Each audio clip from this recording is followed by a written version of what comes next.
What's up? Welcome back to another episode of the CEO Pulse podcast, where you get the real, the raw, and the mind of entrepreneurship. Another special episode of the Mindset Mondays series with my co-host, Justin Thorstad. Yay, Justin, he's the one. He can do it. No one can. Hey, go, Justin. Could have left that one out. Yeah. Maybe a little bit of editing. I don't know. Dude, I worked on that like for hours. I appreciate it. Thank you for the effort. All right. So let's talk about absolutes, right? Nothing is absolute. I mean, I feel like we're growing dynamic beings, and we'll elaborate on that. I mean, but it's oftentimes we come, across the thought that like, oh shit, I'm going through a rough spot, and in that moment it may feel like it's gonna go on forever, right? Or I'm in a state of flow. In that moment, it may feel like it's gonna go on forever. I feel like nothing is well. I mean. We'll build up on this, right? But there's no absolutes when it comes to growth. When it comes to the seasons of life, which we talked about seasons before. But that absolute thinking, I think it's something that can come back and bite us in the ass, because if we're not open to the understanding that things change, right? That things evolve, and that what's panning out today may have to be switched tomorrow. It really hits us as entrepreneurs, especially because we're in this process of self-discovery when it comes to the business and the acuity side, or the acumen that we have as, or that we build every single day as entrepreneurs, and then that internal mental battle, don't you think? Yeah, 100%. And the learning curve, and I was just talking actually to one of my coaching students on the way over here, and he called me. He's like, "Hey, I need a little pep talk," and he was in this state of absolute, like he's got this really big goal, and he's getting into some of the doingness around it, and learning, and he's like, "It's not going to happen. I don't have the resources," and I'm like, "What are you doing? Like, you're talking about like this can't be successful because you had a off you in the moment. You got thrown off centered. You lost your balance, emotionally speaking, and now you're just spiraling out of control." Yeah. He's like, "Yeah, that's why I'm calling you." Yeah. So it's like, to first understand though, like what part of me is going to that absolute? Like it's never going to get better. Maybe you tripped and fell in business, so to speak, and lost a bunch of money. Like, so? Like, I think you just paid for a great education. Like, nothing's absolute. And like you said, when you're winning and everything's great, you think it's going to last forever until something shifts, an external factor, the market, whatever. And competition. And don't get me wrong, like when we're in a good space, right? It's not like, we're telling you like, yeah, you're going to fuck it up and it's going to reset and you're going to have to begin all the way from, square one. It's not that. But we're in this cadence, and then eventually, inevitably, you're going to outgrow yourself, and then either you're going to want to move into that next step of you, right? Yeah. And this is going to call for a different person, right? So what happens? You start to rebuild yourself from that next level, not necessarily from that square one process, but it's going to call out a different person. It's going to call out new challenges, a new version of you that we need to build up and work, right? The crazy thing is that it's easy to get caught up. It's easy to get, our head so deep in the sand when we're going through the dark spots and think like, shit, this thing's going to go on forever. Yeah. I can't see the end of it. I'm not. It's a me problem. I'm the issue. I'm not good enough. I don't have the skill set. This is like, no. It's absolutely like that's absolute thinking. It's what we mean by it. And things change. Not they can. They change. They always do. We either get better, right? Or look, change is the only constant there is. Yeah. Everything's in a state of flux. And to your point earlier, you're either growing or you're decaying. Yeah. Like there is no stable. So everything's always changing. Now, the really cool thing is whether you're saying absolutes because things are great or absolutes because things couldn't be worse than they are. Like you got to realize those are just two sides of the same coin. Right. Do you know what I mean? And growth and decay, two sides of the same coin. The beautiful part is you get to choose. You get to decide which direction you want to head. And just because you had a momentary lapse in awareness and you kind of went unconscious, asleep to yourself old programming came back in, conditioning, for you to go to that spot you just went to, whether that's doom and gloom or, check me out and the ego's flaring. Like, they're momentary states. And the ability to have that introspection and self-reflection, to understand that, for me anyways, keeps me humble. Yeah. It keeps me forward moving, keeps me a student. Because I'll tell you what, man, the more you learn, if you think you've got it figured out, that's just really the sign of your level of ignorance. Like, the more I learn, the more I realize I don't know shit. You know what I mean? The more we learn, the more we question. I think that's what it really comes down to, right? But because you have more of a base to ask questions from. Totally. It's Those really point of references. Yeah. And I think, if you're not going to be at an eternal student, that's a dangerous spot to be in if you're not that. And you're learning just to get to a certain point. Because when you arrive, then what? Decay? Yeah. Like, you got to always keep going. So when we arrive, let's dig a little deeper on that. When we arrive to X, right? Whatever challenge, whatever goal, whatever thing, we arrive to X. That's, I mean, you said it right now, right? I mean, it can be a point of decay or it can be a point of transition. Yeah. A lot of times, I mean, like, and I was having this conversation earlier with a student. We hopped on the phone and we're going over some, KPIs and results and whatnot. And one of the questions that came up was, what do I do with the free time now? Like, I feel like, so it almost feels like movement is not happening forward because now he has free time. When 3 weeks ago, a month ago, he didn't have free time. He was just, he was so much in it. It's a dangerous place to be. Yeah. So here's the thing, right? It's a state of transition. It's not that the time wasn't there. It's that the skill sets, the abilities get better. Yeah. More efficient. Yeah, more efficient. And then you can pick out different deficits, right? Of whatever, if it's in the business that you're looking at, if it's in personal relationship, whatever you're contemplating, you're gonna be able to see it from different angles. But we also get in that state of transition. And sometimes it can feel like, okay, cool. This is. I'm not going anywhere. I'm spinning my wheels, and it may feel like it's a forever thing when we're literally in a state of transition from one level to the next. Yeah. Well, and, I can identify with that state of like, oh, I have all this free time now. And man, I'll tell you, when I have that realization, at first it's like euphoric. And then I'm like, oh, shit. And so I haven't found myself in that space in quite a while. But that's because I always have the next thing lined up. And I think, time is your most precious commodity. And just like money, if you got a bunch of extra money, like if you don't have that pre-spent, like income distribution to invest it so you can turn your earned income into passive income, like you're just going to piss it away. The same goes with your time. If you don't have the next thing lined up to invest your time into, like you're just going to piss it away. And man, we got this one shot. Yeah. That's it. Like you don't get to go through this life and, then like, okay, now next time I go back, I'm going to do it this way. Like, no, this is it. We're live. So, I guess change is the only constant and you're going to die. So what do you want to do while you're here? And just watch that mind and the chatter it has to say about those absolutes because, when it comes up the most in arguments, like break it down, like husband, wife, boyfriend, girlfriend, romantic relationships. Oh yeah. Yeah. Like when you're triggered, you're activated, like your stuff got hit, you're no longer objective. Like you're lost in your emotions, right? And that's when a lot of absolutes come out. Like you always do this and you never do that. Always and never. Always and never. Like talking those absolutes. And then when, whatever happens, the argument subsides. You come back into your body, you're there. And then there's a bunch of regret about things that were said because you can't unring a bell. Yeah. You know what I mean? Like you can't take back words.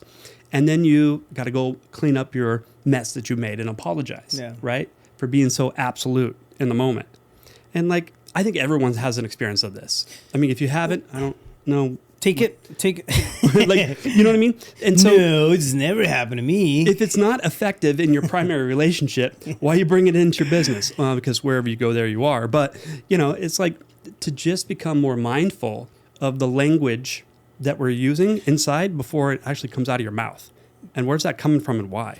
Well, I mean, you said it right now, right? We go back and we apologize when something like that happens, and we're coming from a state of absolutes. You know, the never, the always. The thing. I didn't mean it. Things never work out for me. When I try to, you know, do something bigger, like it's always gone the wrong way before, and like those absolutes, that self-talk is gonna build walls around us, right? It's gonna eventually put us in this tiny little box that we can't fucking get out of. Now, when that happens outside of us, and it happens, I don't know, in a relationship, in a friendship, in a, you know, whatever, they're like the thought of going back to you know, apologizing, or them apologizing to us, you know, whatever the dynamic is there, is the thought is there, right? The intention kind of bubbles up at some point. If you want to make things like, why don't we have that same conversation with ourselves? Why don't we, you know, and I'm putting myself on the ringer here. It's, you know, after I have an absolute conversation with me, where like, okay, I'm an idiot. This thing is never going to pan out. And like that self-talk happens all the time. I don't care how great you are. Ask Bezos, ask Elon Musk. Like they have the same, it comes, yeah. And not that I have their number or anything, but, but it doesn't matter who you are is what I'm trying to say, right? You're always going to have that, you know, that internal conversation come at you. It's important to go back to it and then just, you know, heal that, right? And if we feel like an idiot when we talk absolute to somebody else, why wouldn't we do the same thing to us? If you've had that conversation with yourself, going on, kicking yourself in the butt, and you know, making yourself feel like you're in this perpetual state of grind and not getting anywhere and whatnot, have that conversation with yourself and apologize to yourself, man, and come to the realization that, okay, cool. I mean, the power to do stuff is within me, right? The energy to do stuff is within me. To create, the ability to create is within me, right? The conversation to make it all better is within me. Yeah. So something you said, that's the third conversation today that's come up. The other two conversations prior to what you just said were ones that I said to people, and you just said it again. So 3 times already today, and it's barely like what, 1:30? Yeah. And it's, have you forgiven yourself? Like, I was coaching a gentleman, and he's probably watching, so I hope you do, but I never disclose things, you know, it's confidential, but names anyways. He said, well, he was beating himself up for a mistake that he made, and it cost him some money, right? Like, we all make mistakes. I love mistakes. They're how we learn, and they're the greatest teacher if you're looking for the gift, because it is a gift. And anyways, he beat himself up, and I'm like, you got a good relationship with your mom? Yeah? Yeah. So you ever made a mistake, and how does she treat you when you tell her you made a mistake? Oh, you know, she consoles and, you know, supports. Wonderful. So she's never said like, man, you're a POS. Like, you should just quit. Da da da da. No, she would never. Okay, like, then why do you talk to yourself that way? Yeah. Like, why don't you treat you with the same level of grace and compassion that your mom would give you? Because clearly she sees you for who you are. And so if you're beating yourself up with those absolutes, I'm never going to be successful. Like, everything I do, I screw up. Da da da da. Like, it never works out for me. Like, why would you talk to you that way if the people that love you the most don't talk to you that way? And then the other gentleman about, you know, on my way in here, he had all these awarenesses that he was really just, he got knocked off balance, caught him off guard, his own, you know, awareness, and he was just beating the hell out of himself.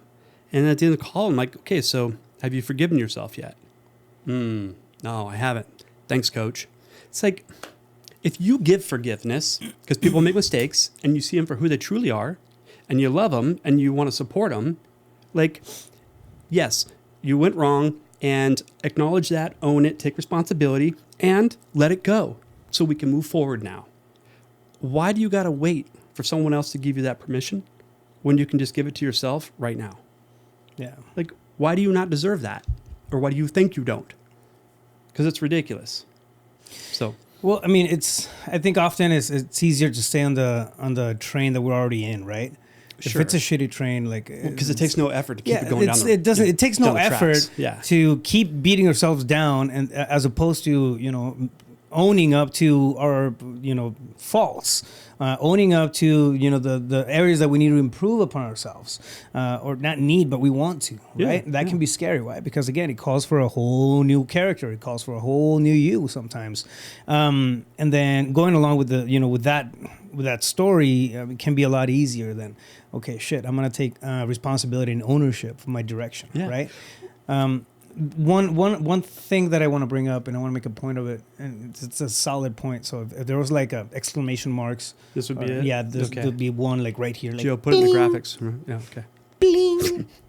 All right, so the absolutes they're not always that loud, so they don't always sound like I never do well.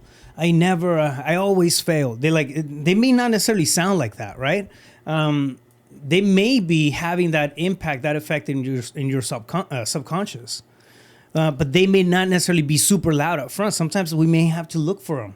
Okay, what's holding me back? Is it a state of fear because I feel like I can be perpetually caught in this wheel, that I'm going nowhere in. That might be, that's what I'm saying. So absolute thinking, the nevers and the the always and the failures and all that stuff. It may not necessarily be evidently loud. But it doesn't mean that we can't give some time, some space to really take an internal look and find those out, because subconsciously, I guarantee you, it's something that's holding you back. So what I love about what you just said, like it's not very loud. Yeah. You know why it's not very loud? Because if you talk in those absolutes, chances are you do it so often for so many years that it's just part of who you are. Yeah. And so, of course, it's not going to be loud. Because you ever say something in your head or something falls out of your mouth that you didn't think about and you instantly hear it and you're like, whoa, that's weird. I don't usually think like that, let alone say those things. Yeah. Like you catch it immediately because it's unusual. Yeah. It's kind of abstract. It's out of character. And so what you just said, though, is that like you got to sit with it, which means you got to sit with self and reflect. And have sight within, introspection, and become more self-aware, aware of yourself and your habitual ways of thinking and feeling and all of that. And like, it takes effort. But some people are like, oh, I don't have time for that. I'm too busy. It's like, you can't afford to do that. Yeah. And what better investment than in you? Do you know what I mean? Like, you're going to take you everywhere you go. Wherever you go, there you are. And so to not invest in yourself, to carve out that what I call sacred time, to be with self and reflect and become familiar with. Like, how do you adjust or change a thing, or let alone transcend and reframe, if you're not even aware of what is? Yeah. Right? So, like, it's the greatest effort that you can invest is into you. Yeah. Absolutely, man. Absolutely. I'm preaching to the choir. No pun intended. But it's for example, take one, right? And this is something that I can think of, a recent conversation. Oh, that's so cool. But it's for them. It's not something that I would love to have that or be able to do that kind of stuff, but it's for them. It's not for me. That's something that may not necessarily sound as loud as I never win. I always fail. Right. Yeah. It's going to be more subtle, but it's still the same connotation underneath, right? Subconsciously, it's having the same fucking impact on your attitude, on your behaviors, on your tenacity that you choose to, just bring to the day every time you wake up. Yeah. But see, that's the value in having, it does matter. That's the value in having a tribe. That's the value in having a coach, is to point out to you your own blind spots. Because if you're not catching your own language, which originated from somewhere, then it's just going to continue that habitual behavior, those patterns that are so not productive and forward moving. Like, that's a form of self-sabotage.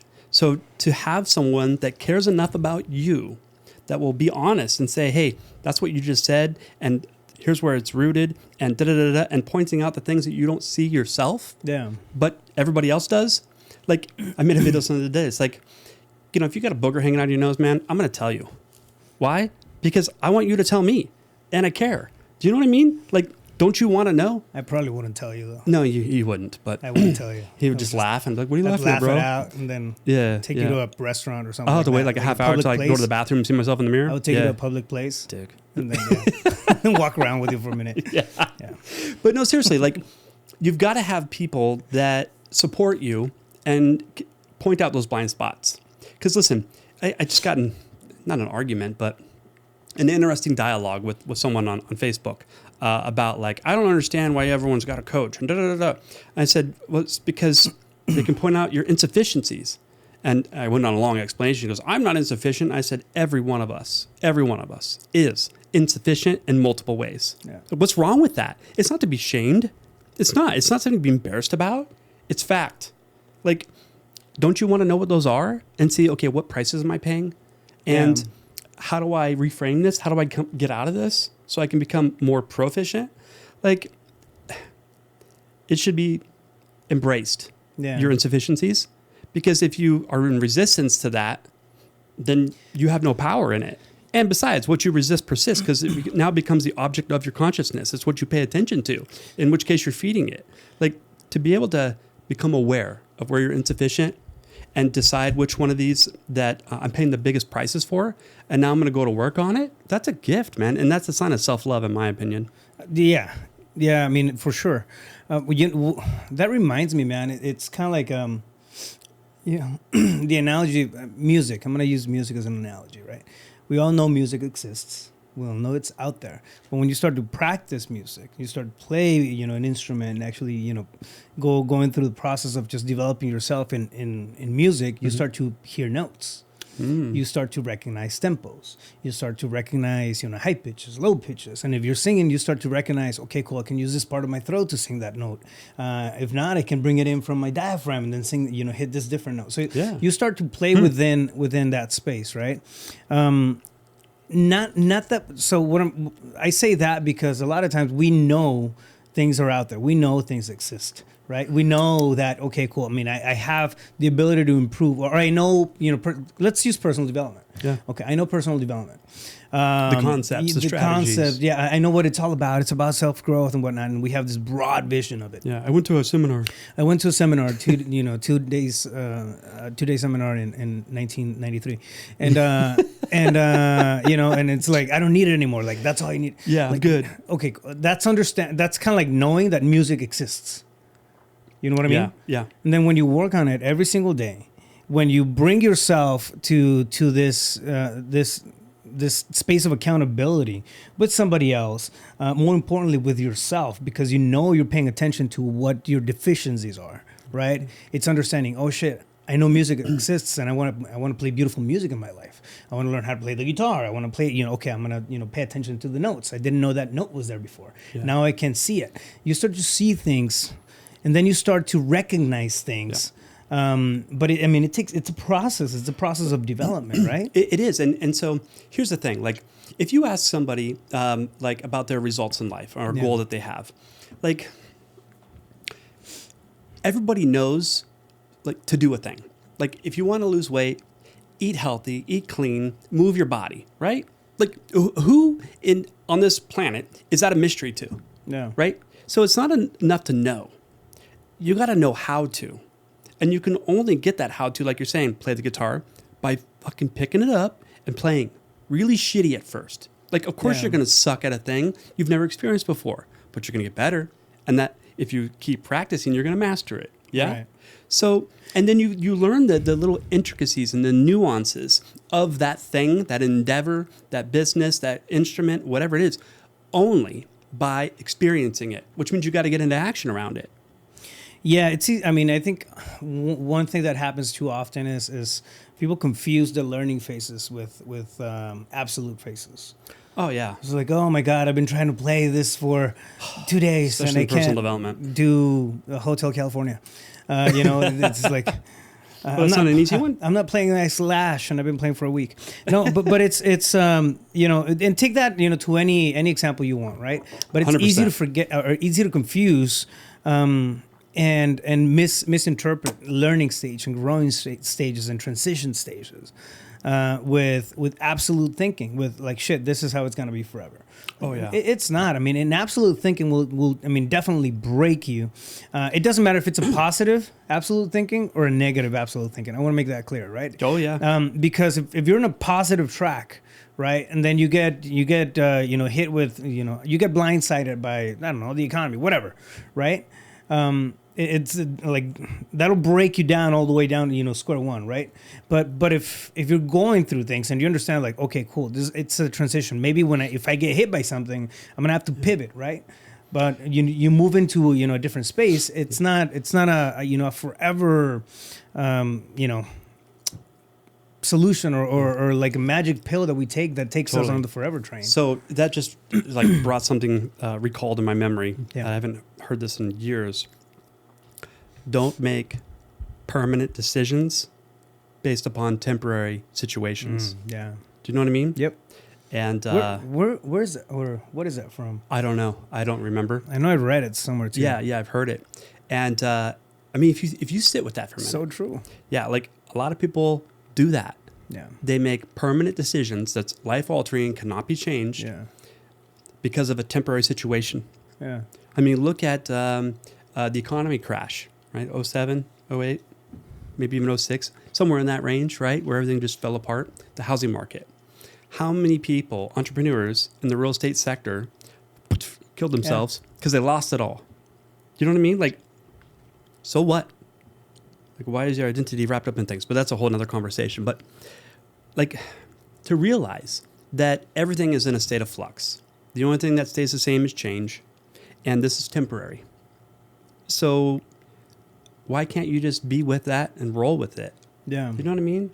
Like, there's another one about what's more powerful, a rock or water? Water. Why? Because, man, it'll cut through rock. Really, over time. Yeah. With practice. Like, you know what I mean? Like, by not quitting and keep going, that's a powerful force, whatever it is. You, water, doesn't matter. So I guess to summarize that is you're capable beyond your own level of comprehension if you don't quit. Yeah. And whatever you're going through, right? It's not absolute.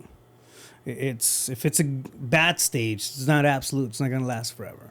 If you're riding the really gravy train right now, I mean, I wish it was, but more than likely something's going to change. Something's going to pivot. Maybe you get to a point where you want to level up, and then you scale up to that next stage, and it's going to feel like you're starting all over again, right? So it's not going to be absolute either. So just keep that, wrap your head around that, right? Because as entrepreneurs, we're always growing, we're changing, we're being challenged every single day. We're tested, literally tested, right? Yes, but I reframe that completely. I don't like tests. Tests is pass or fail. And like, who the fuck's keeping score? However, we are confronted all the time with situations, and I look at those not as a test, but as a gift. And it's a gift in the form of an opportunity to practice what I think I know. Yeah. Let me be it in this moment with this situation. So for me, and again, I'm not saying this is the way. This is my way of how I look at things. It's not a test. It's an opportunity to practice. And because of that, it's a gift. Because if I don't have an opportunity to practice, I cannot master. But I heard a cool concept from Raph and Justin on a podcast episode, and now I got it. No, you fucking don't, because you haven't experienced it yet. Boom, life unfolded. Guess what? This isn't happening to me. It's happening for me, because that concept I think I know, now I get to implement it. I get to have an experience of it. Yeah. And how beautiful is that? And you're probably going to fuck it up because you don't have experience with it. Yeah. So you're going to practice. You're going to give it your best shot, give it all you got, and you're probably still insufficient. Cool. But you have an experience of it. Now you have some evidence that you can be different.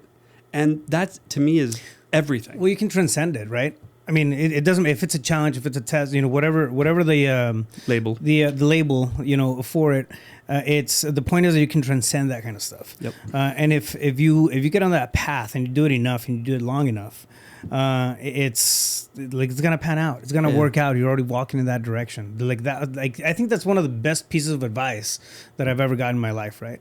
If you set your eyes on something, you're walking in that direction. Eventually, you're gonna reach it. Yeah. You're either gonna die on the way in, or you're gonna reach it. One of the two. Well, and I think the thinking and talking in absolutes is the number one way to get to a state of decay.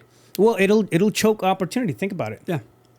And even if your business is booming, and if I ask you on a scale of 1 to 10, how is it? And you're like, oh my God, it's a 10. Cool, smart ass. What's a 20 look like? Yeah. Do you know what I mean? Like, yeah, exactly. It'll choke opportunity. Business has a life cycle like a human. Infancy, startup, right, to teenage years, and then adulthood, and then what? You start to decay.